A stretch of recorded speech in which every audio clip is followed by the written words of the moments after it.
Tēnā koutou. My name is Ruth Fleur Robertson-Taylor, and I'm the painter of the Karori mural in partnership with Ian Taylor.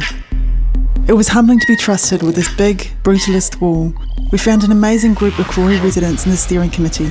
They had already been working on the project for a year when we became involved. They added so much value, each bringing a lifelong love of the suburb. They are established arts professionals and community representatives from the Karori Association, the Karori Lions and Rotary Club, the Karori Historical Society, and staff from Wellington City Council's Arts and Community Services team. When we submitted for the mural, designer Mervyn Taylor was the obvious inspiration, as he was a lifelong resident of Karori and a designer whose aesthetic technique and attitude had stimulated and inspired me. In the process of creating this public artwork, we wanted to teach the children of the suburb all about this amazing and little-known man's work. Through the workshopping process, the students from 6 Karori schools, Samuel Marsden, St Teresa's, Cardinal McCaffrey, Macro Modern, Karori Normal and Karori West schools, the elements supplied by the children became the building blocks of the large final mural.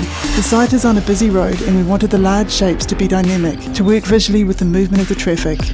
We are using Mervyn's optimistic 60s palette, filling the large grey space with a new energy. The concrete was left bare. It is wonderfully constructed, and its obvious physical strength is an exciting backdrop. While most of the birds are block colours, 2 have been rendered in black and white in more detail. These directly acknowledge and celebrate the work of Mervyn Taylor and Catherine Mansfield. Taylor's iconic Te Kotaku and When I Was a Bird by Catherine Mansfield. Nā reira, tēnā koutou, tēnā koutou, tēnā tautau katoa, katoa, katoa, katoa.